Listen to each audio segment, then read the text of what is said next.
¿Por qué Van Gogh se cortó la oreja? ¿Qué oculta el velo de misterio sobre su muerte? ¿Y qué nos cuenta la famosa noche estrellada? Hola a todos, soy Nina Chef y hoy les voy a contar la increíble y triste historia de uno de los artistas más queridos del mundo, Vincent Van Gogh. Leí todas sus cartas y armé la biografía más completa de este genio. Hoy van a escuchar muchas cosas que nunca antes habían oído, cosas inspiradoras, admirables, pero también aterradoras y a veces impactantes. Vincent Van Gogh nació al anochecer del 30 de marzo de 1853 en Groot Zundert, sur de Holanda, en una familia de un pastor protestante, 10 años antes del impresionismo. Al nacer le pusieron el nombre de su hermano fallecido, y pronto verán que no fue una muy buena idea. Era el mayor de 6 hijos. Vivían modestamente, pero no en la pobreza. Incluso tenían suficiente dinero para una niñera, que sin embargo quería a todos los niños excepto al joven Vicente. Según ella, él era completamente insoportable. Desde la infancia mostró su carácter rebelde y a veces terco, lo que le causaba muchos problemas tanto a él como a los que lo rodeaban.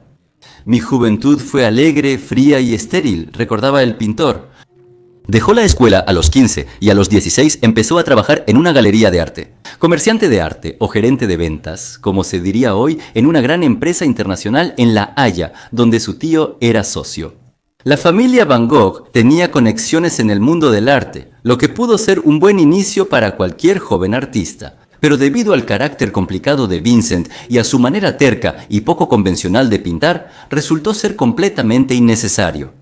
Vincent, como comerciante de arte, tiene su primer contacto con el arte y en 4 años logra éxito en ventas, ganando experiencia y afinando su ojo artístico. Como ascenso, en 1873 lo envían a la sucursal de la empresa en Londres y luego a París, donde visita museos. A sus 20 años por primera vez, descubre los tesoros más brillantes del arte, especialmente las obras de Jean-François Millet y Jules Breton. Obsérvenlas con atención, pronto verán sus ecos en las primeras obras. En Londres, Van Gogh se enamora por primera vez de la hija de la dueña de la pensión donde se hospedaba. Pero ella ya estaba comprometida y le rompe el corazón al joven Vincent con su rechazo. Al mismo tiempo, su primer trabajo se convierte en la segunda víctima del complicado carácter del futuro pintor. Ya con experiencia, Vincent empieza a ofrecer a los clientes pinturas basándose en su propia elección y en caso de desobediencia no duda en criticar el gusto del comprador. Por supuesto, esto no beneficiaba al negocio y después de varias advertencias, Vincent es despedido de la empresa que prácticamente era familiar. Después de esto, el futuro pintor se convence más de que el comercio mata el arte. No hay peores enemigos para el arte que los comerciantes de cuadros, dice él, y esta idea la llevará consigo durante toda su vida. Recuérdenla. Su hermano menor, Theo, se quedó en la compañía y trabajará ahí hasta el final de su vida. Y esto jugará un papel colosal, incluso diría determinante, en la vida de Van Gogh. Vincent vuelve a casa con el corazón roto y las esperanzas destruidas, cayendo en una depresión que con el tiempo se convierte en una nueva pasión más natural para su familia, la religión. A Van Gogh, a los 23 años, un hombre del siglo XIX, ya debió tener familia y ganar dinero, pero él no sabe hacer nada. Y el joven Vincent se lanza apasionadamente al negocio familiar y se interesa por las sagradas escrituras, de las cuales hay muchas en la casa de su padre, e incluso intenta ingresar al metodismo. Pero no lo aceptan porque no sabía griego ni latín. Vincent sufría mucho por no poder realizarse. 2 años después, a los 25, se va de misión a Mons, Bélgica, a las minas de Borinage, donde estará 2 años, predicando entre los mineros. Aquí, en esta tierra sombría, donde todo era tan deprimente que daban ganas de aullar, por primera vez siente interés por la contemplación, que pronto se convertirá en una pasión por la pintura. Le escribe a su hermano Theo: de vez en cuando, involuntariamente hago un pequeño dibujo, como el que te envié recientemente. Hoy temprano hice un boceto de Ilia, en el desierto bajo un cielo tormentoso. Al frente hay arbustos de espino. En fin, nada especial, pero a veces todo esto se me presenta tan vívidamente y creo que en esos momentos podría hablar de ello con verdadero entusiasmo. Vincent escribe cartas regularmente a su hermano y les incluye sus dibujos, que son cada vez más y más numerosos. Voy a citar una de las descripciones para que puedan entender cuán increíblemente sensualmente veía Van Gogh incluso ese mundo sombrío en el que se encontraba. Escuchen, en esos días había Era curioso ver a los trabajadores volver de la mina sobre la nieve al atardecer. Estas personas, al volver de las profundidades a la luz del día, incluso, tal grado, son tan negros que parecen desollinadores. Aquí y allá se ven techos cubiertos de musgo, y por las noches la luz brilla cálidamente a través de los pequeños marcos de las ventanas. Los jardines, campos y cultivos aquí están rodeados de setos vivos, negros y espinosos. Ahora, sobre el fondo nevado, esto da la impresión de letras sobre papel blanco. Parece una página del Evangelio. En esta tierra lúgubre solo hay mineros, sus vidas y la naturaleza. Y Vincent predica con tanto fervor que incluso asusta a los lugareños y empiezan a evitarlo. Comienza a ayudar a los trabajadores y gasta parte de su salario en ellos. Además, presenta una petición a la dirección de las minas para mejorar las condiciones de vida de los mineros. Pero esta actividad es completamente opuesta a la razón por la que lo contrataron, calmar y persuadir. Y a Vincent le reducen el salario, le empieza a costar trabajo vivir y su hermano Theo comienza por primera vez a ayudarlo con dinero que le envía en las cartas. A partir de ese momento y hasta el final de la vida de su hermano, Theo le enviará dinero a su hermano cada mes. Sin embargo, pronto la pintura reemplaza su pasión por la predicación. Van Gogh realiza muchos bocetos y comenta sobre pintura en cartas a su hermano. Y también habla mucho y se preocupa por su inutilidad. Ya tiene 27 años y no ve nada en su vida que lo atraiga. Pero lo principal es que no ve nada que le permita ganar dinero y existir. Justificando por fin las expectativas de su familia y de su padre, quienes estaban sumamente descontentos con su repentina escapada a ninguna parte. En 1880, con 27 años, toma una decisión trascendental para él y el mundo. Él decide dedicarse al arte, pero tal como él mismo lo ve, y eso le traerá no pocos problemas. Pero al mismo tiempo, eso mismo será lo que lo hará famoso. Él se va a Bruselas, donde se hace amigo del pintor holandés Anton van Ropart, y entra a la Academia de Bellas Artes, donde estudia dibujo y perspectiva. Los estudios se los pagó Theo. Aquí entrena representando a los mineros inspirado en las pinturas de su favorito, Jean-François Millet.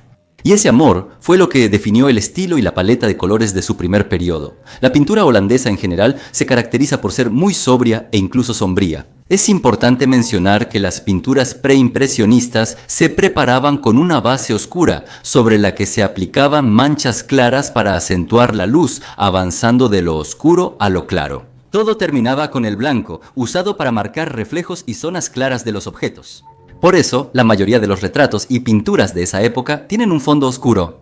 Así pintaba Van Gogh. En su paleta de esa época predominaban los tonos oscuros y terrosos, que por cierto, reflejaban perfectamente los paisajes sombríos de las minas. También quiero señalar que a sus 27 años Van Gogh era delgado, vestía descuidado y no cuidaba su ropa, lo que en la sociedad artística y en otras no lo hacía muy atractivo. Esto, junto con su carácter complicado, hacía difícil que Vincent se comunicara con el mundo. En otras palabras, la mayoría de la gente lo evitaba. Él le escribe a su hermano Teve: "Es bien sabido, a menudo estoy vestido de manera descuidada. Lo reconozco y admito que eso es impactante". Entiende que la causa es la falta de dinero, la necesidad y una profunda depresión. Sin embargo, la descuido en el atuendo a veces es muy útil, ayuda a estar solo, y eso es necesario si quieres dedicarte en serio a lo que te apasiona. En la academia, Van Gogh crea sus primeras pinturas. Ya se las he estado mostrando por un tiempo, y pueden ver lo torpes e inexpertas que eran. Como cualquier pintura de un artista principiante, no es de sorprender. De hecho, él empezó desde cero. Pronto, el artista comienza a tener conflictos con los profesores. Él no quería aceptar los métodos y principios académicos conservadores y estrictos de dibujo. Le parecía que todas esas reglas y exigencias hacían que el dibujo fuera sin personalidad y estéril. Si todos hacen lo mismo, ¿cuál es el aporte del propio artista? ¿Dónde está él en esa pintura? Por ejemplo, al representar el cuerpo humano, se suponía que primero había que marcar los contornos y luego trabajar el volumen. Vincent dibujaba a la persona por partes, lo que irritaba mucho a los profesores.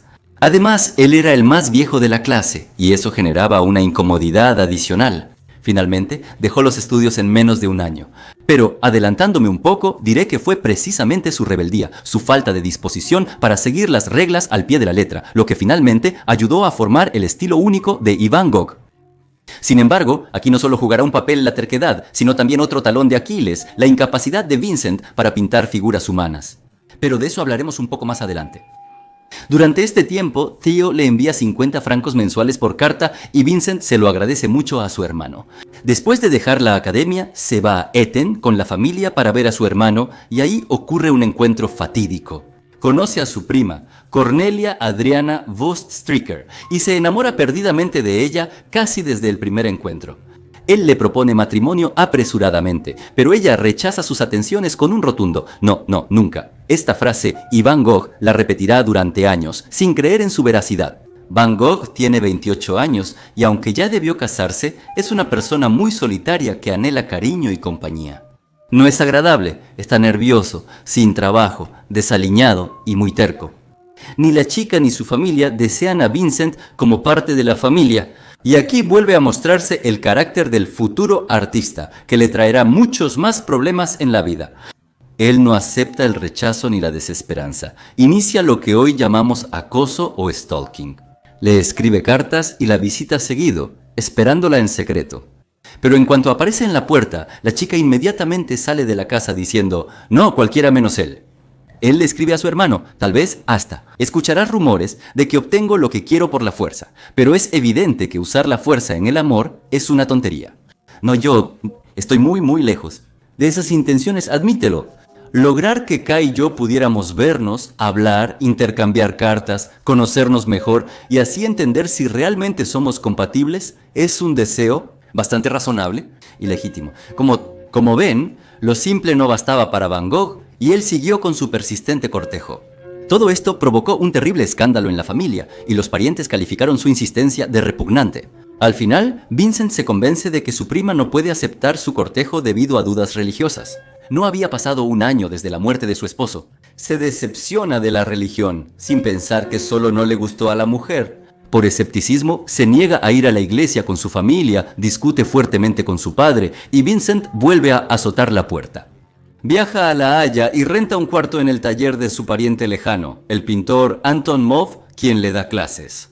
Y ustedes creo ya pueden imaginarse que esto no va a terminar bien. En La Haya, bajo supervisión de Anton, pintó sus primeras acuarelas.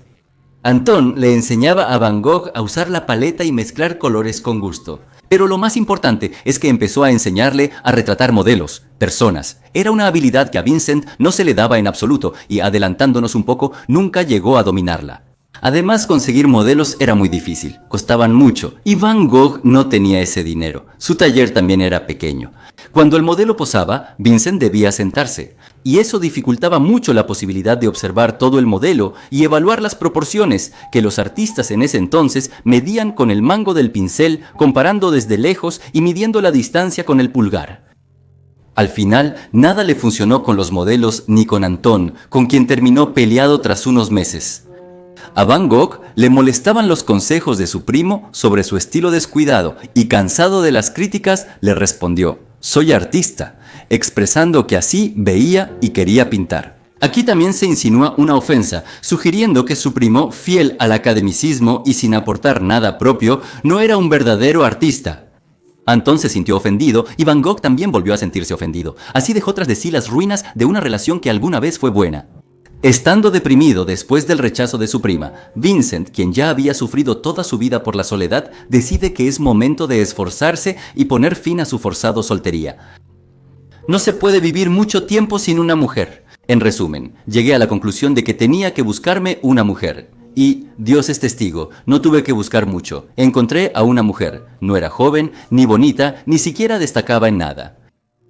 El fracaso amoroso traumatizó a Vincent, debilitando aún más su ya de por sí baja autoestima. Y su nueva elegida fue una prostituta alcohólica embarazada, Klosina Maria Hornig. ¿Se imaginan en qué desesperación estaba el artista? ¿Cuánto deseaba tener al menos a alguien cerca, a alguien cercano y seguro? ¿Una unión tan dudosa le pareció salvación? Sin embargo, Vincent está feliz. Al fin tiene a alguien cercano, aunque sea de baja posición y reputación dudosa, pero que no lo juzga y depende de él, de Van Gogh. Van Gogh idea un brillante plan de negocios. Ella le posará gratis, algo inédito para él, y él venderá sus retratos, asegurando el sustento de ambos. Pero como sabemos, eso nunca sucederá. Van Gogh vendió solo un cuadro en toda su vida. Le escribe sobre esto a Theo. Cuando te despiertas por la mañana y sabes que no estás solo y ves a otro ser junto a ti en la penumbra matutina, el mundo te parece mucho más acogedor que los libros moralistas y las paredes de la iglesia blanqueadas con cal que tanto les gustan a los sacerdotes. Y como si fuera un muchacho enamorado de 15 años, añade que piensa casarse con ella. La familia Van Gogh, muy religiosa, se horroriza ante la noticia y Theo intenta disuadir a su hermano de esa idea absurda. La relación financiera entre Vincent y su hermano ya estaba establecida. Theo le enviaba dinero mensualmente, que Vincent usaba en renta, comida y pinturas. Aunque nunca le alcanzaba, Van Gogh siempre prefería gastar en pinturas antes que en comida. Theo le dejó claro a Vincent que no apoyaría esa absurda unión y que su hermano podía perder su ayuda. Sin embargo, bajo la presión de sus familiares, Van Gogh renuncia a la idea de casarse con Clausine. Sí, incluso sus propios familiares se opusieron firmemente, diciendo que Vincent era un holgazán sin dinero. Su unión se desmorona. Por falta de recursos, Clausine regresó a la prostitución y en 1904 se suicidó arrojándose al río. Después de una pelea con Anton, Vincent tuvo que mudarse del taller de su primo y alquilar una pequeña habitación por la que ahora tenía que pagar. Y para colmo, también fue visitado por la oficina de impuestos. Los vendedores de pinturas a quienes debía lo acosaron y uno hasta golpeó al pintor. Al final, Van Gogh huye de La Haya y vuelve a la casa de su padre, quien ya había sido transferido a Nuenen, una ciudad con muchas fábricas textiles. La familia ya estaba cansada de las excentricidades, inestabilidad e incapacidad de Vincent para cuidarse. Así escribe él. Siento que mi padre y mi madre piensan en mí de manera instintiva. Les asusta tanto dejarme entrar en la familia como en la casa. Un perro grande y despeinado dejará huellas mojadas en las habitaciones, siempre estará entre los pies y ladra muy fuerte.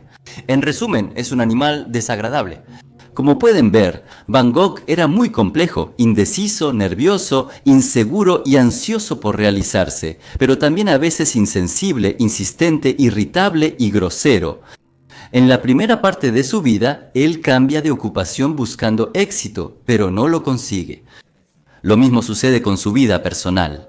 3 experiencias fallidas, 3 mujeres que lo rechazaron, y la familia, los maestros, el hermano y el padre que consideraban a Van Gogh un caso perdido. Y quizá era un caso perdido como debe ser alguien creativo. Y solo Theo siempre estuvo a su lado, a pesar del carácter increíblemente complicado de su hermano. Como pueden ver, la obra temprana de Van Gogh son bocetos de lo que observaba: campesinos, tejedores, paisajes sombríos del norte de Europa y campos de trigo. Al artista le atraía la vida real, sus manifestaciones más naturales, el llamado realismo, que era sumamente desaprobado por el academicismo. Vean más en mi video sobre Edouard Manet.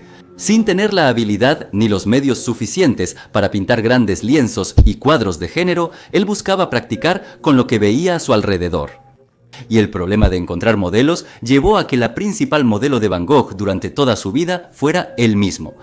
Él creará 34 autorretratos de sí mismo, de su propio rostro, practicando técnicas y el uso del color. Les voy a mostrar un ensayo y entenderán cómo veía él lo que lo rodeaba y, lo más importante, cuán poéticamente percibía los colores. Y este es el primer testimonio, la manifestación de ese mismo genio que apenas está tomando forma. De la medio madura, el trigo medio maduro ahora tiene un tono dorado oscuro, oxidado y dorado bronce, que alcanza su máximo efecto gracias al contraste con el tono cobalto apagado del aire. Imagínate sobre ese fondo las figuras de mujeres muy fuertes, muy enérgicas, con rostros, manos y piernas bronceados por el sol, vestidas con ropa tosca y polvorienta de color índigo y con sombreros negros. Mientras van al trabajo, caminan por un sendero polvoriento de color rojo-violeta entre los campos de trigo, que en algunos lugares se alterna con maleza verde.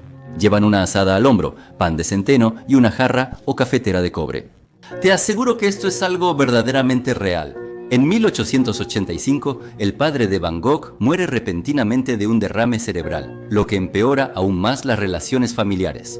Inició la repartición de la herencia y, al no soportar las peleas, Vincent se va de casa y se muda a la parroquia de una iglesia católica. Tal vez fue una rebelión calculada, pero la familia del artista lo vio como traición. Los protestantes y los católicos no se soportaban entre sí. Nunca más cruzará el umbral de la casa de sus padres, a donde siempre volvía tras sus escapadas. Les cuento detalladamente sobre su vida para que entiendan quién era Van Gogh, lo que vivió y con qué personalidad llegó a su etapa más importante. Todo esto se reflejaba instantáneamente tanto en sus pinturas como en su formación como persona y como artista. En 1885, tras 5 años pintando, realiza su primera obra destacada, Los comedores de papas, que inicialmente no agradó a nadie. Permitiré que sea el propio Vincent quien la describa. En ella traté de enfatizar que estas personas que comen sus papas a la luz de la lámpara, con las mismas manos con las que se sirven del plato, cavaron la tierra. Así, el lienzo refleja el esfuerzo y cómo los personajes obtuvieron honestamente su comida. Busqué mostrar un estilo de vida totalmente distinto al nuestro, el de las personas civilizadas. Por eso, en absoluto deseo que la obra le guste a todos, ni que todos se entusiasmen de inmediato con ella. Tardó mucho en terminar el cuadro porque tenía 5 personajes. Hizo varios bocetos para cada uno, rehaciéndolos varias veces. 5 años de práctica se reflejaron en este cuadro desafiante y revelador. Fue un reto para la técnica de un artista principiante y una muestra de lo que más conmovía su alma. Este cuadro terroso transmite desesperanza y muestra la vida de los más pobres, quienes solo tienen una papa para cenar. A Van Gogh le gustaba mucho el cuadro, pero ¿qué creen le gustó a la gente? ¿Alguien quiso colgarlo en su sala? Por supuesto que no. La sombría pintura de un artista desconocido no le gustó a nadie, no solo a todos los que la vieron, sino ni siquiera a su hermano Theo, quien la consideró demasiado deprimente. Vincent, inquieto, decidió vendérsela a los campesinos y con Theo hizo 20 litografías muy baratas. No sabemos qué fue de ellas, solo han llegado hasta nuestros días. 8. Pero dudo que la gente que solo tenía dinero para papas quisiera comprar cuadros. Esta empresa loca obviamente fracasó. Le mostró una litografía a Rappart, quien la criticó justo por lo que Van Gogh era más débil. En ese momento el impresionismo ya prosperaba en París, pero en los Países Bajos seguía dominando el academicismo. Eso significa que la calidad de la pintura se evaluaba únicamente por el realismo y la precisión de lo representado. Rappart le escribe a Vincent sobre esta pintura. ¿Por qué no estudias los movimientos a fondo? La mano de la mujer en el fondo parece irreal. ¿Y por qué el hombre de la derecha no tiene rodillas, estómago, ni pulmones? O tal vez los tiene en la espalda. ¿Por qué a su brazo le falta 1 metro de longitud? ¿Por qué le falta la mitad de la nariz? ¿Por qué la mujer de la izquierda tiene el mango de una pipa en lugar de nariz? Y todavía se atreven, trabajando de esta manera, a citar a Millet y Breton. El arte es demasiado sublime como para tratarlo con tanta negligencia. Reconocen el mismo tono que los críticos usaron contra los impresionistas. Esta crítica enfureció literalmente a Van Gogh y otra relación se fue por la borda. Imagínate, Vincent, sufriendo por la soledad, rompe sin pensarlo las relaciones con quienes no comprenden su arte. Por un lado, es una tontería increíble y una falta de practicidad sorprendente, pero por otro lado, vemos en eso una confianza ciega en sus propias habilidades. Sobre la paleta oscura de Van Gogh es importante destacar un punto. En el siglo XIX, el precio de las pinturas naturales variaba según el tinte. Los más caros eran el azul ultramar, el carmín rojo y el bermellón rojo brillante. Un poco más baratos eran el ocre amarillo o rojo marrón. El negro, el marrón y el blanco eran los más baratos. La paleta de los primeros cuadros de Van Gogh era sombría, no solo por su entorno y la influencia holandesa, sino también porque no podía costear colores brillantes.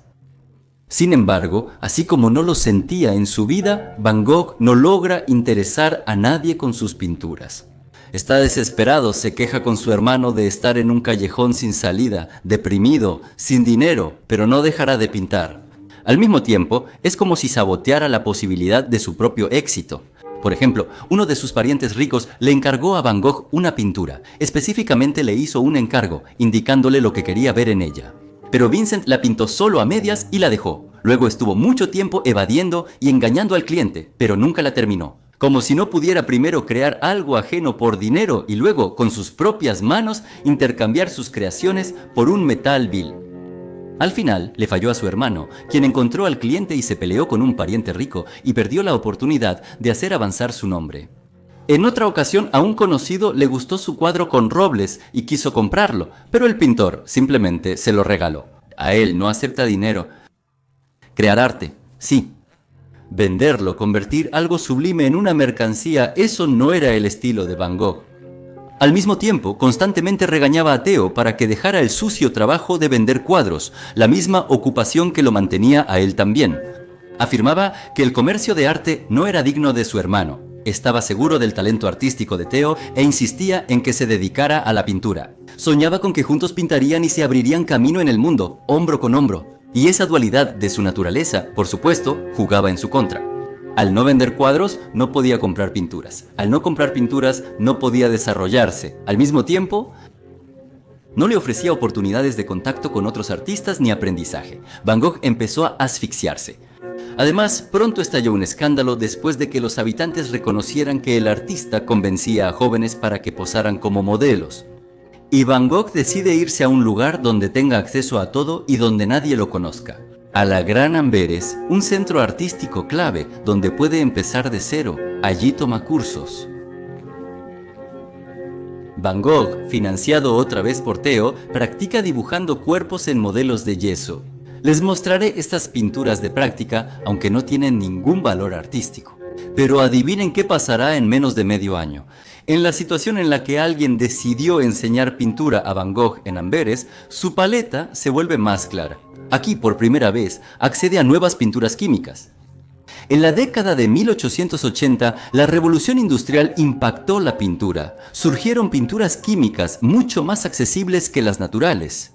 Por tradición, pero pronto esa diferencia desaparecerá. Sin embargo, incluso en esta situación, Van Gogh no tiene dinero. Se alimenta principalmente de pan y café, por lo que todavía no puede permitirse los tonos más caros. La sed de aprender y descubrir no se limitaba a la pintura. En Amberes contrajo sífilis. Y aunque en ese entonces ya sabían cómo tratar la enfermedad, el tratamiento era difícil y como resultado perdió casi un tercio de sus dientes, que de por sí no eran muy fuertes. En la academia, Van Gogh tuvo problemas con los profesores porque hacía todo a su modo y sus dibujos, según ellos, los ridiculizaban siendo él ya un adulto. Y claro, comienza a tener problemas con los profesores de la academia. Se niega a seguir sus instrucciones y dibuja de forma amplia y, según ellos, descuidada. Y fíjense, no de manera precisa. Tal vez recuerden que justamente la falta de precisión en la pintura era lo que se les reprochaba a los impresionistas. Pero para 1885 en París, ellos ya habían superado esas normas anticuadas.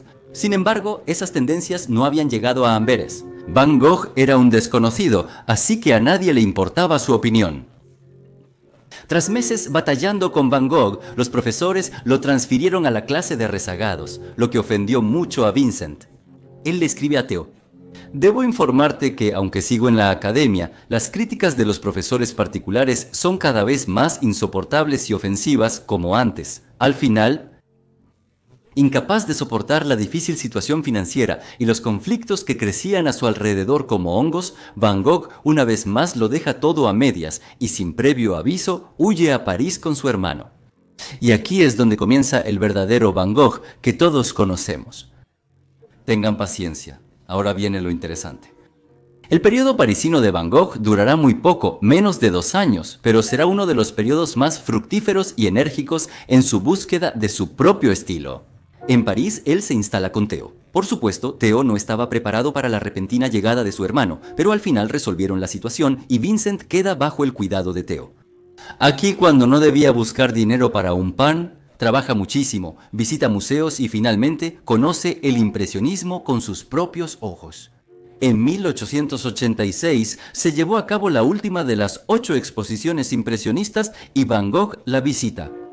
Le impresiona la viveza de la paleta, pero lo más importante es que se da cuenta de que no es necesario pintar siguiendo los cánones académicos. Se puede experimentar, se puede ser uno mismo, se puede desafiar el conservadurismo y aún así tener éxito. Faltaban 6 años para que los impresionistas fueran reconocidos, pero ya llevaban 20 luchando por pintar de forma revolucionaria.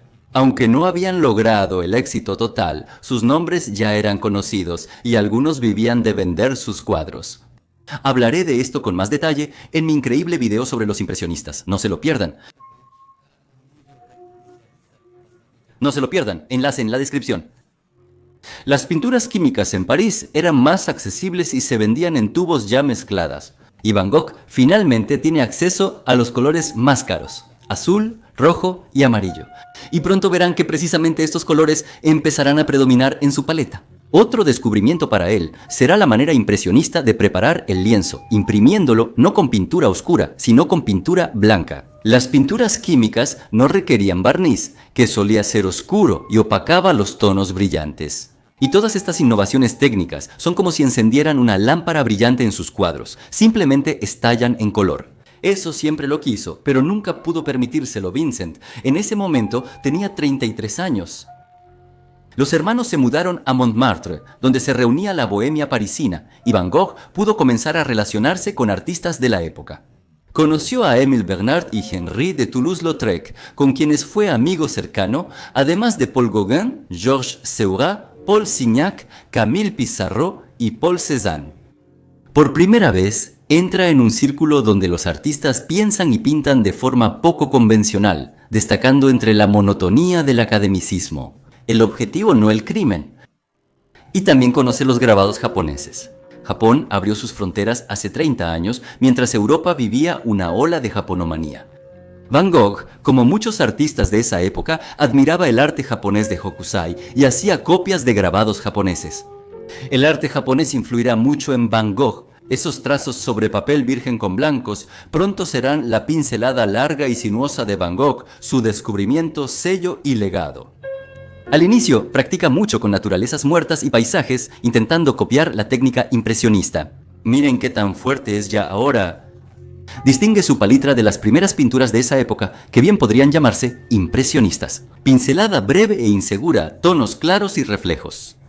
Las áreas sombreadas de los objetos también adquieren diferentes matices, ya no son negras. Los tonos oscuros y sombríos parecen huir de sus cuadros con vergüenza, expulsados por la nueva y brillante paleta. Quiero llamar su atención sobre este cuadro. Este es su primer experimento de este tipo, una pincelada larga y ampliada que convierte la pintura en un dibujo casi cómico y primitivo. No es muy conocida, pero para seguir la evolución del estilo de Van Gogh vale la pena ponerle atención.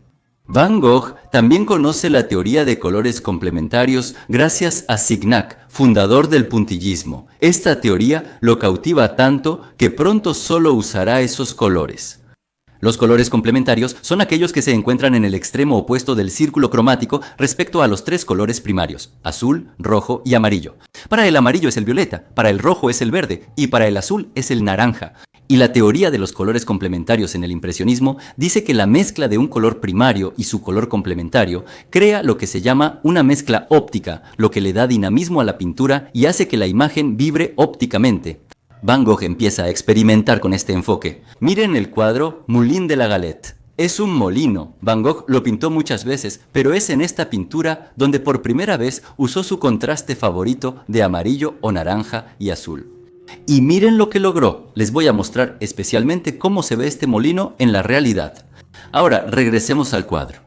El molino, pintado de azul, da al espacio una sensación veraniega, como si el aire entre nosotros y el molino creara una suave neblina. Es precisamente la paleta de colores de la pintura la que le da carácter a un paisaje que, en apariencia, podría parecer bastante común.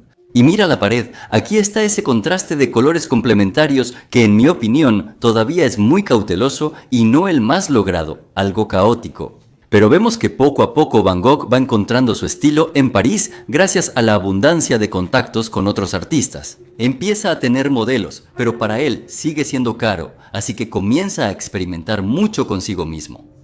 Toulouse-Lautrec lo presenta con Agostina Segatori, dueña del Café Tamburín y exmodelo de varios artistas, iniciando una relación amorosa entre ellos. En el Café Tamburín se reunían artistas y a veces hacían exposiciones. Poco después, Van Gogh pinta el famoso retrato de Agostina Segatori sentada en el Café Tamburín, así como algunas otras pinturas especialmente para el café, de acuerdo con la dueña. Es su primera exposición, pero a visitantes y artistas no les gustan sus cuadros. La pincelada de Van Gogh, aún insegura y un poco infantil, les parece poco profesional, tosca y demasiado emocional.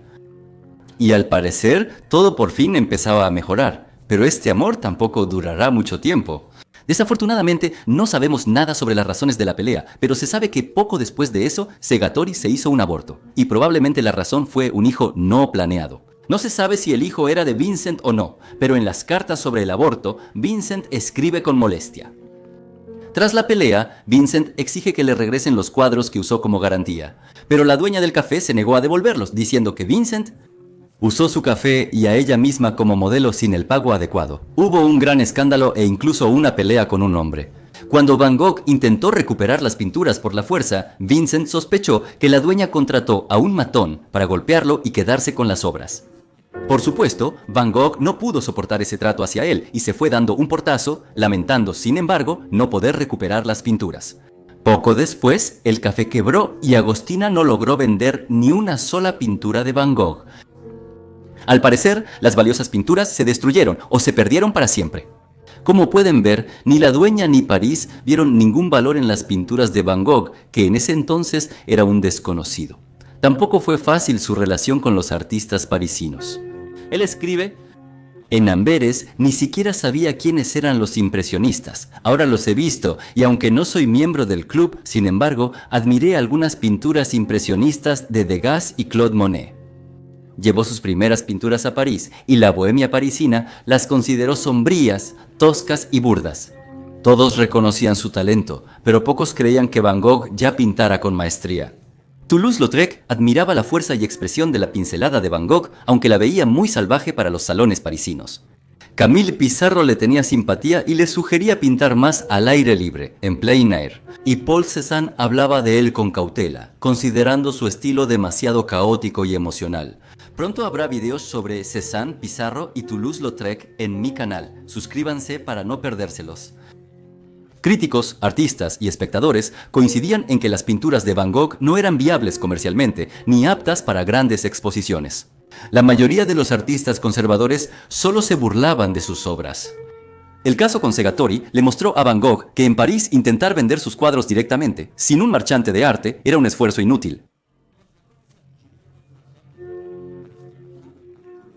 Van Gogh fue uno de los primeros en comprar cuadros de los impresionistas, además de prestarles dinero y materiales a cambio de pinturas.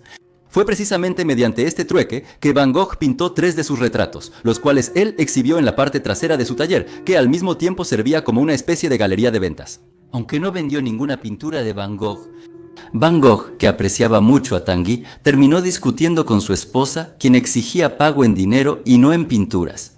Y eso, por supuesto, enfrió la relación del artista con el marchante. Paul Durand-Ruel, principal marchante de los impresionistas parisinos, tampoco valoraba sus cuadros, aunque luchó por su reconocimiento tras la muerte de Van Gogh. Durand-Ruel fue clave en su popularización, pero lamentablemente no reconoció su talento en vida. La agitada y sucia vida parisina pesaba mucho sobre Vincent. Por un lado, se sumergió en la vida parisina. Volvió a estudiar en el taller del famoso maestro europeo Fernand Cormon. Perfeccionó su uso del color, pero por otro lado, constantemente se sentía como un artista de segunda categoría. Junto a colegas que, aunque no eran reconocidos, tenían éxito, se exhibían en los salones y socializaban, y entre los cuales ya se estaba formando cierta jerarquía en la que Van Gogh, desafortunadamente, ocupaba el nivel más bajo. Aunque no era joven, el círculo bohemio francés trataba a Van Gogh con respeto por ser hermano de un marchante de arte, pero de forma fría. Van Gogh llevaba pocos años pintando y no terminó ninguna institución educativa. Su estilo de pintura es brusco e inusual. Todo esto hace que quienes lo rodean lo vean más con una cautelosa desconfianza que con un interés genuino. En esa época el grupo de impresionistas se había disuelto, cada quien por su lado. Los artistas discutían y Van Gogh quedaba frecuentemente en medio de 2 fuegos. Pero aún así logró hacerse amigo de algunas personas.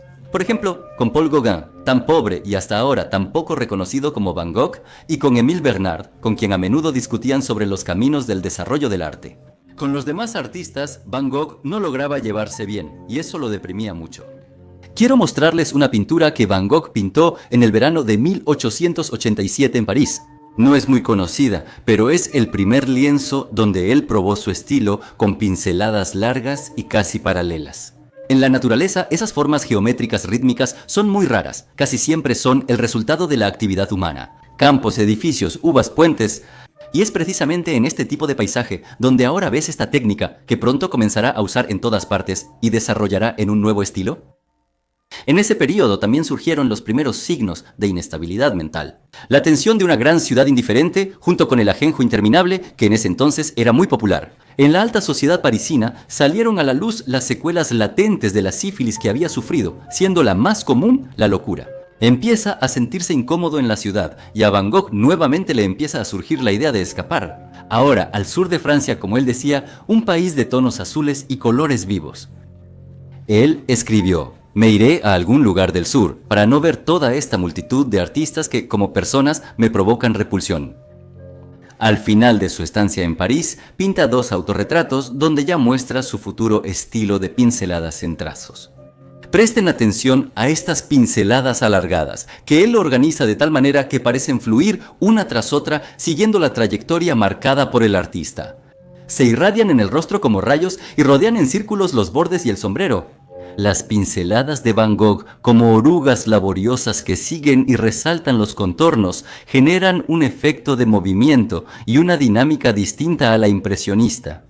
Este movimiento es inventado, fruto de la imaginación de Van Gogh, quien, con sus asistentes, crea magia incluso en el espacio vacío a su alrededor. En el autorretrato seguiré contándoles, y ustedes presten atención a estas pinceladas, a este efecto. Tarjeta de presentación de Van Gogh.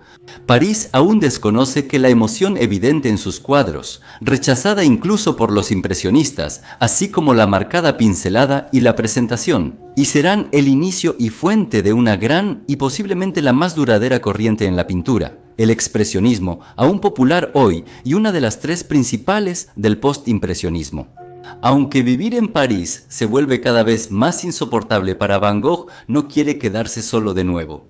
Y entonces el largo y persistente deseo de crear junto a su hermano se transforma en la idea de formar una cooperativa artística, una especie de hermandad de personas afines que se retiran a un lugar apartado, lejos de la ciudad, de su arrogancia y exigencias, y trabajan hombro con hombro en la creación de un nuevo arte. Un arte libre de cualquier prejuicio, arte por el arte como el valor supremo en el mundo. Comparte sus ideas con Gauguin y Bernard, y tras recibir una aprobación cortés, en 1888 se muda a la pequeña ciudad de Arles, en el sur de Francia. El sitio donde brillará su talento, cortará la oreja y terminará en el hospital y pintará La noche estrellada. Llega a Arles en febrero de 1888, cuando aún hay nieve, crea 3 paisajes invernales y sigue trabajando hasta la primavera. Los retratos siguen siendo un problema aquí. Hallar modelos en una ciudad pequeña es más difícil que en París. La gente local simplemente no entiende esta extraña ocupación, ser artista y dibujar a personas desconocidas. Aquí vive gente sencilla y sentarse a solas con un artista flaco y mal vestido mientras te dibuja. Les parecía algo poco serio. A las chicas no se les permitía estar solas con un hombre soltero. Por eso, durante un tiempo, mientras establecía contactos con los locales, Vincent pintaba principalmente paisajes y naturalezas muertas. Un poco después, encontró la manera de acercarse a los hombres. Les pagaba invitándolos a la taberna local, es decir, les invitaba a una ronda a cambio de posar para un retrato.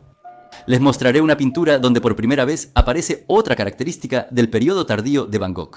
Pronto llegó la primavera y Arles se llenó de color. Eso era justo lo que Van Gogh esperaba, por eso vino a este remoto paraíso floral.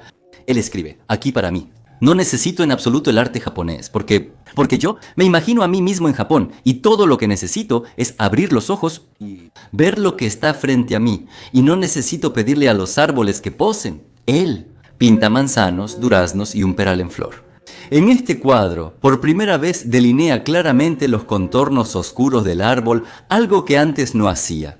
Con el tiempo, ese contorno que separa los planos de la pintura aparecerá en la mayoría de sus obras. Esta técnica después será muy popular en Francia. Para manejar mejor la perspectiva, Vincent inventa lo que él llamó un marco de perspectiva. Era un marco de madera de 1 metro por lado con cuerdas cruzadas que creaban una perspectiva convergente. Van Gogh miraba a través de ella el paisaje que iba a pintar y trasladaba las proporciones y las líneas de perspectiva de los caminos, campos y edificios al lienzo. Estaba seguro de que pronto todos los artistas la usarían e incluso envió sus bocetos a Theo. Los artistas experimentados no requerían herramientas auxiliares para captar la perspectiva. La cámara oscura ya había caído en desuso. Los artistas aprendieron a ver la perspectiva a simple vista. Por eso, El invento de Van Gogh, aunque lo enorgullecía, nunca se usó. Mientras tanto, Theo logra exhibir algunas de sus pinturas en la Exposición de los Independientes en París. Sin embargo, no lograron vender ninguna de ellas otra vez. A principios del verano conoce al cartero local, Joseph Roulin, y pinta mucho a su familia. Amplía sus círculos sociales y los retratos ganan protagonismo en su obra. En su colección incluso aparece una joven llamada La Musmé, no sabemos quién es ella. En Arles había un burdel que Van Gogh visitaba seguido, y al parecer ella trabajaba ahí. Ninguna otra chica en ese lugar habría posado para un hombre extraño y nervioso. La primavera y el verano inspiran tanto a Van Gogh para pintar que eso no le molesta mucho. Lo único que lo agobia es la soledad. Le escribe sobre esto a Theo y a sus amigos Gauguin y Bernard, invitándolos a Arles para formar una comunidad de artistas. Bernard está muy fascinado por París y las mujeres parisinas, aunque viva en la pobreza, eso es algo que Arles no le da. Pero Gauguin está en una situación financiera tan desesperada, estaba lleno de deudas, que Theo encuentra la manera de sobornar al artista y alegrar a su hermano. Él ofrece saldar las deudas de Gauguin a cambio de sus pinturas, que pondrá a la venta, y también apoyar económicamente a ambos artistas por completo. En Arles, Gauguin lo reflexiona y en agosto acepta este negocio ventajoso. Van Gogh está encantado. Encuentra una casa amarilla en Arles y Theo le envía 300 francos para rentarla y preparar el futuro taller de ambos. La renta le cuesta 15 francos al mes y Van Gogh se muda allí con alegría, después de haberse peleado, como de costumbre, con el dueño del hotel donde vivía antes por una cuenta demasiado alta. Los hermanos Van Gogh esperaban que la comuna creciera y se volviera el centro de un movimiento opositor al refinado París. Vincent, entusiasmado, decora el taller que comparte con Gauguin pintando la famosa serie de los girasoles en agosto de 1888, realiza 4 cuadros con 3, 5, 12 y 15 girasoles. A finales del verano, conoció a Eugène Bock, un pintor belga que llegó a Arles por consejo de sus amigos. En sus cartas habla muy bien de él, y en septiembre de 1888 pinta su retrato, lo que dará inicio a un nuevo significado en la pintura. Me detendré un poco más en él, así lo describió Van Gogh. Recientemente pinté el retrato de nuestro amigo Boch. Lo puse con un fondo de cielo estrellado, y en esto hay algo infinito. Quise mostrar que en los ojos del artista hay algo más grande que él, sus sueños. Presta atención a las estrellas en el fondo del retrato. En la descripción de Van Gogh, precisamente ellas son el símbolo de la luz interior del artista, y este simbolismo es algo nuevo, diferente al realismo estricto de todas sus obras anteriores. A partir de aquí, comienzan los primeros pasos del artista al añadir elementos de imaginación en sus pinturas. Recuerden que en su primer periodo, él argumentaba con sus maestros que copiar la realidad era estéril. Estas pinturas carecen del artista, son arte decorativo estéril y estándar. Aquí es donde va descubriendo la contribución y huella del artista en el lienzo, haciendo únicos sus cuadros. Eso es la imaginación del artista en su máxima expresión. Este tímido y pequeño paso, dentro de 20 años, se desarrollará en el surrealismo, tan magníficamente realizado en las pinturas del bien conocido por ustedes, Salvador Dalí, de quien también pronto habrá un video en mi canal. Suscríbanse para no perdérselo. Si los impresionistas buscaban en sus pinturas reflejar la emoción del momento, el hermoso mundo exterior les provoca. Entonces Van Gogh va más allá y complementa sus lienzos con lo que crea su imaginación. No es el paisaje quien influye en el artista, sino el artista en el paisaje. Mucho después, esto se llamará expresionismo, emociones desbordadas y expresión del artista en el lienzo. Pero por ahora, nadie siquiera conoce esa palabra. Él escribe: en lugar de intentar representar con precisión lo que está frente a mis ojos, uso el color de manera más arbitraria, para que lo más completamente posible expresar lo que siento. Intento desarrollar una técnica sencilla, que aparentemente no será impresionista. En septiembre también pinta café nocturno, terraza de café por la noche y noche estrellada sobre el Ródano. Observa cómo el color de las lámparas y estrellas forma círculos concéntricos en expansión. En Arles, por la noche, estaba prácticamente oscuro, no había alumbrado público y solo el café era el único punto de luz en toda la ciudad. Aquí ya se manifiesta plenamente la florística, dominada por azul y amarillo.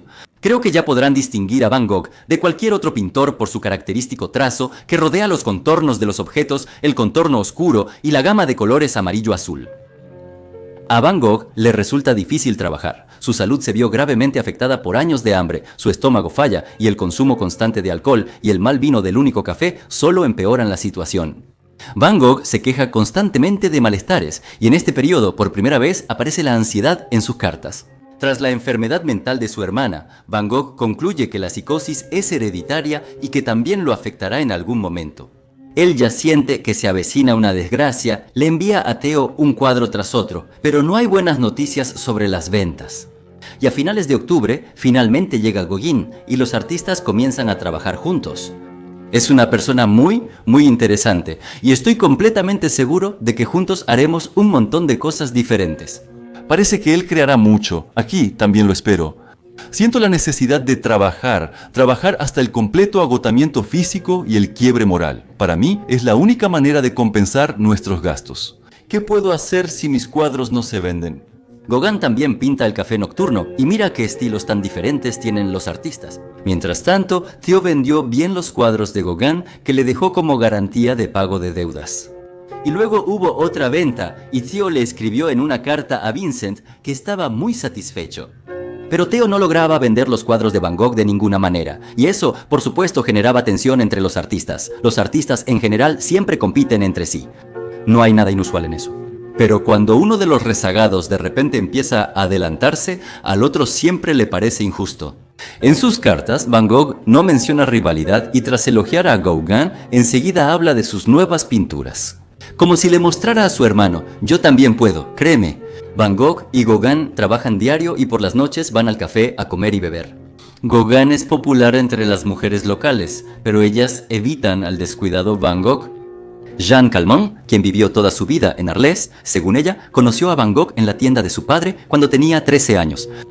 El pintor le pareció sucio, mal vestido y poco amigable y ella se negó a atenderlo. Porque era feo como un pecado mortal, tenía un carácter desagradable y olía a alcohol. Bueno, ya sabemos que sus palabras no estaban lejos de la verdad. En noviembre, la asociación belga Grupo 20 invitó a Gauguin a su exposición. Esto inspiró mucho al artista y empezó a hacer planes para viajar a Bruselas, donde vivía su esposa. Y aquí el tono de Van Gogh hacia Gauguin cambia, le escribe a Theo con escepticismo. Por ahora, sin embargo, tiene éxito con las arlesianas. Y eso, hasta donde entiendo, no puede dejar de tener ciertas consecuencias. Está casado, pero no se parece en nada a un hombre casado. Él y su esposa tienen caracteres distintos, pero para él lo principal son los hijos, que según los retratos son muy guapos. Bueno, sí, no entendemos mucho de eso. Van Gogh admira el estilo y las pinturas de Gauguin y se las envía a Theo con insistencia. Theo muestra las pinturas de Van Gogh a sus colegas y a otros artistas, pero ellos dicen que parecen hechas a la carrera, inacabadas, principalmente por las figuras humanas torpes, y eso es lo que Theo le comunica a Vincent. Por supuesto, Vincent tomó la crítica muy mal. No perderás nada si esperas un poco la llegada de mis nuevas obras. En cuanto a las actuales, que nuestros queridos colegas las desprecien todo lo que quieran. Por suerte, sé firmemente lo que quiero, y las críticas de que trabajo apresuradamente me dejan completamente indiferente. ¿Se imagina? Trabajar toda la vida sin recibir aprobación. Crear más de 600 cuadros y no vender ninguno, ni una pintura vendida de 600, todas hechas solo para guardarlas. ¿Quién tendría la paciencia para no rendirse? ¿Cuánta pasión se necesita para seguir pese a reproches, críticas, burlas y el doloroso éxito de otros? Si a los 40 logro crear una composición figurativa como las flores que mencionaba Gauguin, podré considerarme tan buen pintor como cualquiera. Por eso la perseverancia. Perseverancia, dice él, por composición figurativa se refiere precisamente a personas en movimiento, que es algo que no logra dominar. Y esta característica, percibida como un defecto, lamentablemente no permite a sus colegas ver en Van Gogh un tipo de talento completamente diferente. Los tiempos del primitivismo aún no habían llegado, y Van Gogh nació demasiado pronto, aunque si no hubiera nacido, tal vez nunca habrían llegado. Van Gogh y Gauguin discuten frecuentemente sobre arte y sus debates se intensifican. Como dijo Vincent, critican el enfoque del otro. Gauguin escribe que Vincent discute todo el tiempo y quiere que yo haga las cosas como él, pero Gauguin tiene su propia visión, su estilo y sus propios planes. Cada vez les cuesta más convivir y también surgen dificultades cotidianas.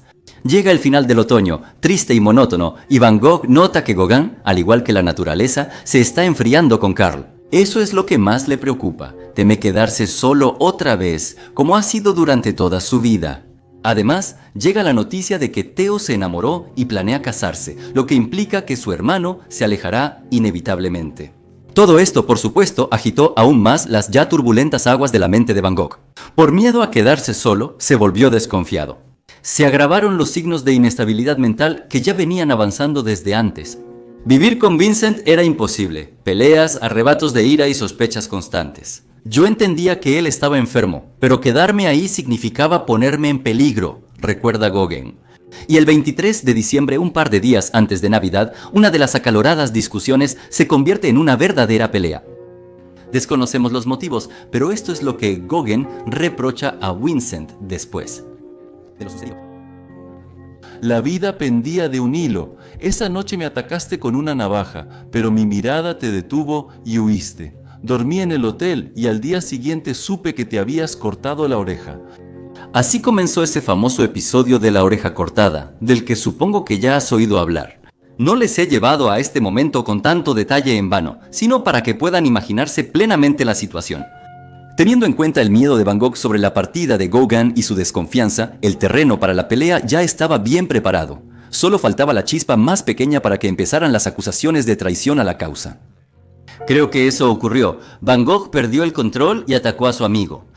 Pero Gauguin era un buen esgrimista y por lo visto agarró su espada, que según dicen siempre llevaba consigo para defenderse. Y eso detuvo a Vincent.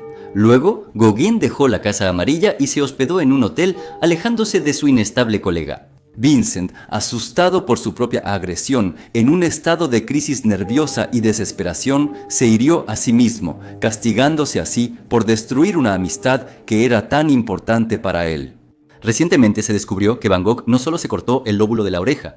Hace 11 años se hallaron los registros del médico de Vincent Van, Arlie Félix Rey, quien lo recibió en el hospital, y en ellos se indicaba claramente que la oreja había sido cortada por completo. Luego, los hechos se volvieron aún más extraños. Al parecer, en estado de trance, Van Gogh envolvió su oreja en papel y fue al burdel donde solía ir y se la entregó a una de las prostitutas. Rochelle le dijo: «Cuídalo, es un tesoro». Después salió, perdió el conocimiento y la policía lo llevó al hospital. Arlie Gauguin ya no regresó a la Casa Amarilla y pronto dejó Arles, sin querer siquiera hablar con Van Gogh. Van Gogh pasó 3 semanas en el hospital y al regresar pintó su famoso autorretrato con la oreja vendada. En el autorretrato, la oreja derecha aparece, aunque él se cortó la izquierda, porque era diestro. Probablemente se pintó usando un espejo. Existen 2 versiones del retrato, y en una de ellas aparece con una pipa, para dar una apariencia de tranquilidad. Y ese deseo también es comprensible, porque el incidente realmente preocupó a Theo, a quien Gauguin le contó todo. Él llegó de inmediato a Arles, cuidó de su hermano y resolvió todos los asuntos con la policía. Este colapso, como una represa rota, marcó el inicio del derrumbe de la inestable psique del artista. Tras la partida de Gauguin, comenzó a tener alucinaciones y pensamientos esquizofrénicos de que lo querían envenenar. Así recorría el tranquilo Arles, asustando a sus habitantes. 4 semanas después, es hospitalizado nuevamente por síntomas de manía persecutoria y recibe tratamiento durante 10 días. Pero al salir, se encuentra con la negativa de los habitantes a exponerse al peligro. Todos en Arles lo consideraron un loco y reunieron firmas para que el alcalde expulsara al peligroso demente de la ciudad. Van Gogh deja de estar cómodo en Arles cuando los habitantes lo evitan. Gauguin ya no está y el dueño de la Casa Amarilla, mientras Van Gogh estaba en el hospital, decide volver a rentar el edificio que el pintor restauró. Van Gogh sufre mucho por la huida de Gauguin, teme que él cuente todo en París y entonces para Van Gogh se perderán definitivamente las ya de por sí escasas oportunidades de triunfar. Pero como si equilibrara todo ese infierno en el que se encuentra el pintor, pronto ocurrirá su primera venta. Theo sabía que Van Gogh, en su condición, no podía vivir solo en Arles ni regresar a París. Estaba contraindicado, así que le sugiere a su hermano internarse en el Hospital Psiquiátrico de Saint-Rémy-de-Provence. Era un establecimiento caro y bien equipado, que a Theo le parecía el lugar ideal donde cuidarían de su hermano, donde estaría seguro y sobre todo a salvo de sí mismo. Van Gogh acepta y en mayo de 1889 se muda al hospital. Theo arregló para que aquí tuviera un taller, pero lamentablemente no tenía ventanas. Pero la clínica tenía un hermoso jardín con lirios, y aquí Van Gogh pinta sus famosos lirios. Se le permite pintar en el jardín y aquí, en la clínica, con pensión completa, sin contactos ni estrés. Se revela la cualidad más característica e importante de sus cuadros. Su pincelada, antes corta y alargada, ahora es larga y retorcida. Pinta cipreses y lirios, repitiendo el movimiento del follaje con la dirección de la pincelada. Miren, es como si pudiéramos ver cómo el ciprés se retuerce bajo la acción del viento. Este es el último paso en el desarrollo de su estilo, cuando Van Gogh casi empieza a modelar el movimiento. Y en junio de 1889, después de un mes en Saint-Rémy, Van Gogh pinta su Noche estrellada. En su habitación solo hay una pequeña ventana enrejada. Pinta en el taller o jardín de día y de noche, observa las estrellas por la ventana. Pintó este cuadro de memoria, siendo la apoteosis de su fantasía. No plasmó la realidad con su pincelada, sino que lo inventó por completo. Ese paisaje no existía. Nadie había visto esos remolinos en el cielo, ni tal dinamismo en un paisaje común estrellado. Si has visto mis videos, sabes que los artistas muy a menudo pintaban en sus talleres de memoria. Su tarea normalmente era reproducir lo visto con máxima precisión, casi como una fotografía. Van Gogh da aquí un paso inesperado, incluso revolucionario. Él renuncia a la semejanza y le da prioridad a la imaginación del artista, a su autoexpresión, eso que siempre quiso. Él plasma en el lienzo, no una imagen que quedó en la memoria, sino los sueños que nos envuelven. Cuando estamos acostados sobre la fresca hierba de verano y miramos el cielo vertiginosamente insondable, lleno de incontables estrellas. Al paciente le gusta la clínica porque se siente tranquilo y sin preocupaciones. En los intervalos de crisis puede sumergirse en el trabajo, lo que se refleja de inmediato en sus cuadros. Su estilo da un salto y sus lienzos parecen estar tejidos de movimiento, de líneas sinuosas y retorcidas. A mí, hasta donde entiendo, solo me queda una cosa: seguir con el tratamiento. Aquí gasto menos que en otros lugares y además puedo trabajar. La naturaleza es magnífica. Espero que en un año sabré mejor lo que puedo y quiero. Entonces, poco a poco, encontraré la fuerza para empezar de nuevo, regresar a París o ir a algún otro lugar. No tengo ganas, mi lugar es aquí. En verano, él envía pinturas a la exposición de los independientes como los lirios y Noche estrellada sobre el Ródano. Esa misma Noche estrellada, su pintura más famosa hoy en día, elogiada por los críticos, él no se atreve a mostrarla, le parece demasiado excéntrica y ya ha sido criticado varias veces por su atrevimiento. De pronto, Claude Monet afirma que Los lirios de Van Gogh es la mejor obra de la exposición. Y realmente es magnífica, ¿verdad? Y ese fue el primer reconocimiento para el advenedizo y autodidacta, un artista desagradable y desaliñado a quien nadie tomaba en serio. Este evento fue muy importante para Van Gogh, para su autoestima. Qué lástima que solo le quedaban 6 meses de vida. En enero de 1890, él recibió la invitación para la exposición de los 20. Él envía sus viñedos rojos a la exposición. La reacción del público fue reservada, pero la pintora belga Anna Bock compró este cuadro por 400 francos. Quizás ese fue el día más feliz de Van Gogh. Al fin alguien compró su cuadro. Sus obras empezaron a llamar la atención, a pesar de, o quizás gracias, a los rumores sobre el reciente incidente. Luego, en el Salón de los Independientes, en enero envía hasta 10 cuadros que el público recibe ya con más benevolencia. El público se va acostumbrando a su estilo poco común y empieza a llegarle el primer y tímido reconocimiento. En la clínica, Van Gogh se fortaleció física, mental y creativamente. Su propio estilo maduró y se convirtió en algo completamente único para esa época. Comienza a probar sus nuevas fuerzas y su nuevo estilo reinterpretando pinturas de maestros reconocidos, intentando conquistar su última y más difícil cima, las figuras humanas. Su técnica, antes vista como torpe, se volvió una autoestética y el sello distintivo de sus pinturas. El toque del artista orgánico en los remolinos de pinceladas. Miren el cuadro Los borrachos, pintado a partir de la obra homónima de Damier. Vamos a compararlos. Gracias a la pincelada larga y sinuosa, percibimos los movimientos inseguros y borrachos de estos bebedores, así como la distorsión de sus rostros. Un poco después, en ese mismo febrero, él pinta su famosa Paseo de los Prisioneros, así como un par de tributos de práctica más, El Buen Samaritano basado en el cuadro de Delacroix, Los Primeros Pasos basado en la obra de Millet y Mediodía, Descanso de los Campesinos, también basado en una obra de Millet. Miren qué tan diferentes son estos temas que en apariencia parecen idénticos. Sus cuadros se convierten en verdaderas obras de arte. El estilo de Van Gogh aporta mucho más movimiento y plasticidad al tema que la manera académica. Él crea una sensación de fluidez en cada paisaje, como si el viento en este momento estuviera corriendo por los campos de trigo, haciendo olas con sus espigas hinchadas de semillas, y luego se dirigiera hacia los cipreses. Se retuercen ante nosotros como una llama verde oscura encendida por la imaginación de Van Gogh. Van Gogh retrata los momentos de iluminación como un loco en un impresionante ataque de visión, así como los periodos de iluminación. Cada vez duran más. Se siente confiado y entusiasmado por rehacer sus obras antiguas con su nuevo estilo. Le pide a Theo que le mande los comedores de papas, las espigadoras y los cavadores de remolacha, pinturas con figuras que más críticas le generaron. ¿Recuerdas la crítica por los comedores de papas? Van Gogh les da una segunda vida al reconocer su maestría. ¿Imaginas lo que habríamos visto si hubiera vivido unos años más? Al mejorar, Van Gogh siente que la clínica lo oprime y la monotonía del paisaje no le inspira nuevas ideas para pintar.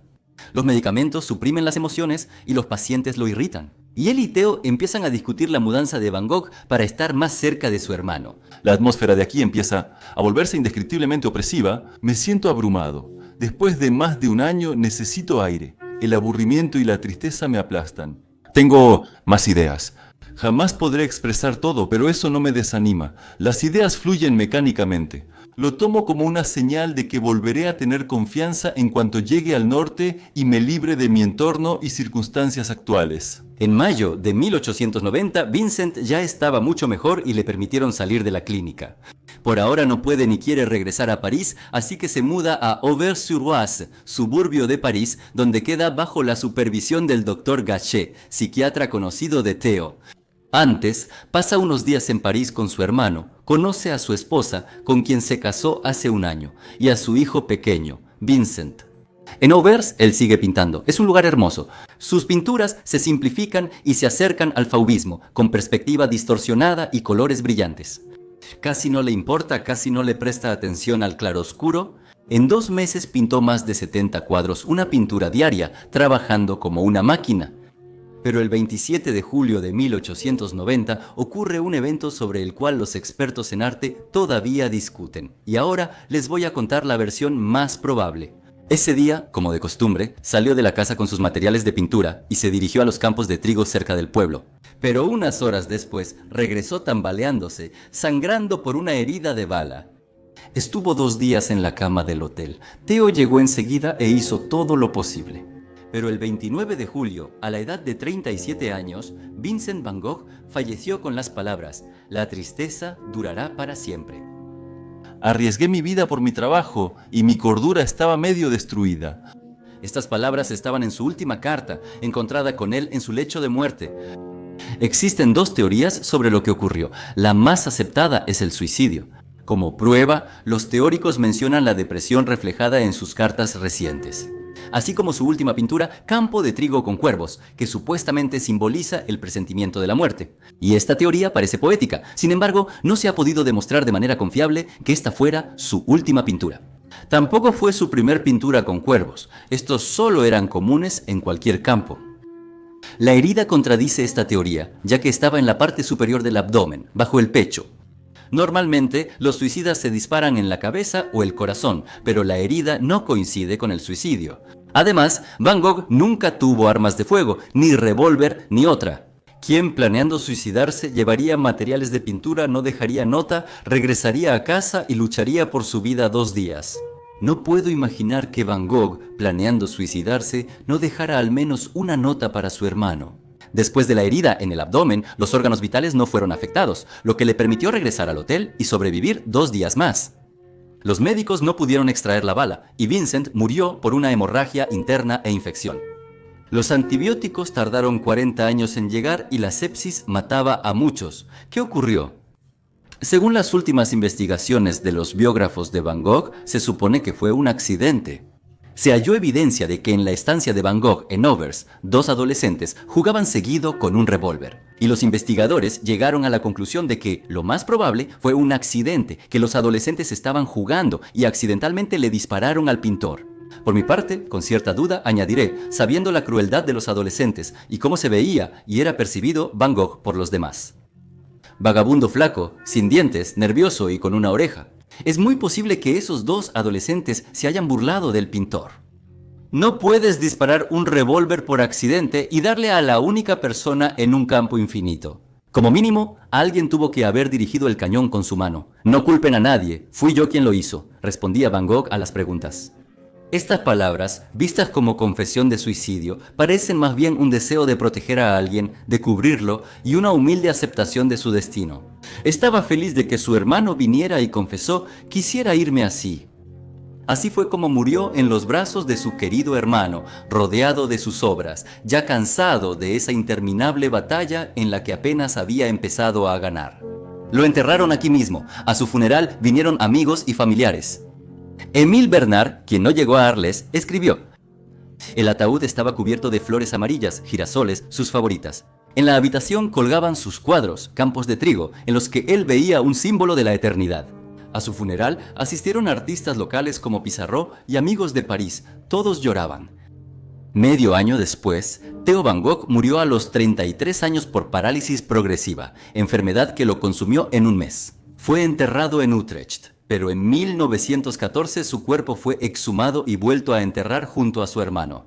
Sus tumbas aún están juntas. Tras la muerte de Theo, su viuda Johanna, que tenía más de 200 cuadros sin reclamar de Van Gogh y más de 600 cartas suyas, intentó difundir su arte con exposiciones, intercambios y enviando obras a museos. Pero aún pasaron 11 años antes de que el mundo apreciara la obra de Van Gogh. En 1901 se realizó una exposición individual del artista que fue una verdadera sensación. La exposición fue precedida por muchas discusiones y, como resultado, los expresionistas Munch, Kirchner y Kandinsky reconocieron a Van Gogh como su precursor. En 1905-400 de sus obras se exhiben en Ámsterdam y en 1914 Johanna publica las cartas de Van Gogh que muestran la genialidad de su visión y mundo interior, del cual hoy también les mostré una parte. Van Gogh pasa de ser un experimentador excéntrico a ser considerado uno de los ideólogos geniales del color. Museos alemanes y franceses compran pinturas de Van Gogh.